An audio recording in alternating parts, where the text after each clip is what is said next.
Hello students, in this video we will discuss question 1.13। इस question में हमें बोला गया है कि अगर हम क्वेश्चन 1.12 में जो हमें स्फीयर्स दिए थे उन्हें अगर हम आइडेंटिकल मान लें और एक तीसरा स्फीयर जो कि अनचार्ज है उसे पहले हम ए के कांटेक्ट में लाते हैं और उसे रिमूव करके फिर बी के कांटेक्ट में लाते हैं और फाइनली उस स्फीयर को हम रिमूव कर लें, फिर इनके बीच में जो फोर्स ऑफ रिपल्शन रहेगा उसे हमें कैलकुलेट करना है।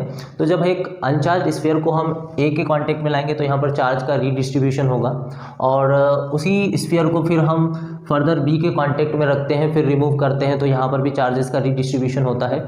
उसके बाद इनके पास जो न्यू चार्जेस आएंगे, न्यू चार्जेस आने के बाद इनके बीच लगने वाला फोर्स ऑफ रिपल्शन हमें निकालना है।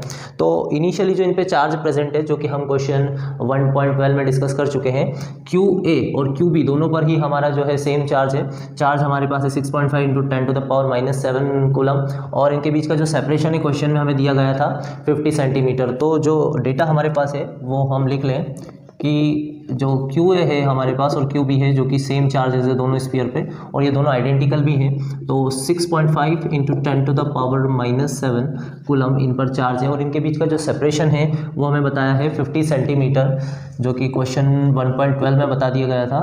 तो ये जो हमारा सेपरेशन है ये हमें दिया है 50 सेंटीमीटर। अगर हम इसे मीटर में चेंज कर लें तो 50 / 100 मतलब ये आ जाएगा हमारा 0.5 मीटर, 0.5 मीटर।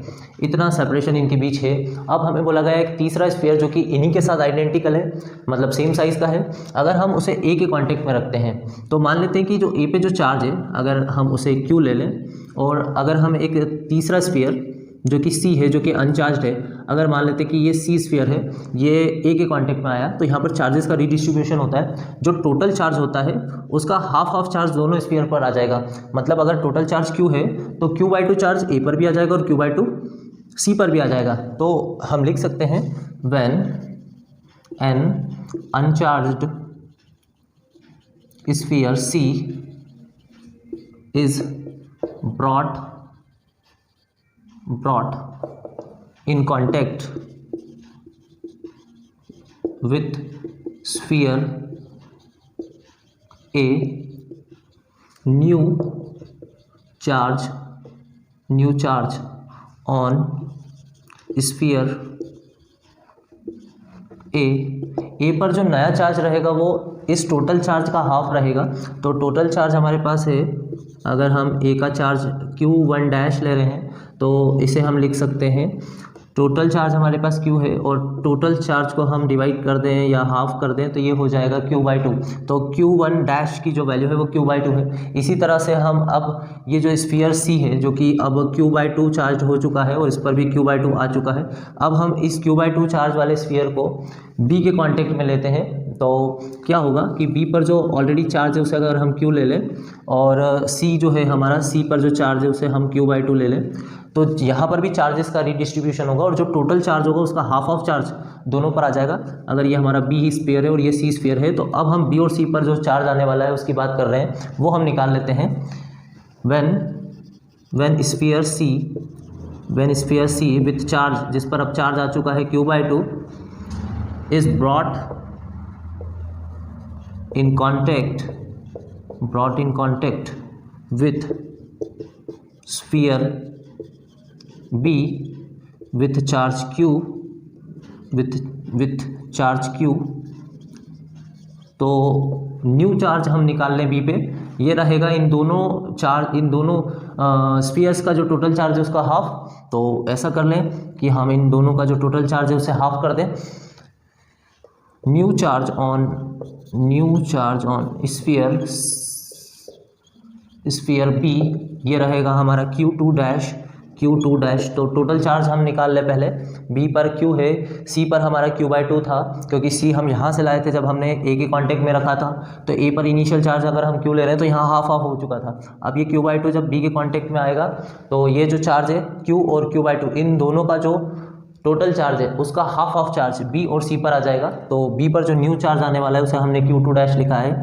टोटल चार्ज अगर हम निकालेंगे तो Q + Q/2 और इसको भी अगर हम हाफ कर लें, इसे सॉल्व करते हैं तो ये हो जाता है 3Q/2 अपॉन में 2 और इसके नीचे कुछ नहीं है तो 1 ले सकते हैं, इसे रेसिप्रोकेट कर देंगे तो ये हो जाएगा 3Q/2 × 2 मतलब ये आता है 3Q/1 4। अब हम इनके बीच लगने वाला फोर्स निकाल सकते हैं। अब कंडीशन कुछ इस तरह की है कि हमारे जो स्फीयर्स हैं कुछ ऐसे हैं, ये दोनों स्फीयर्स, और इनके बीच का जो सेपरेशन है r इक्वल्स टू हम निकाल चुके हैं 0.5 मीटर।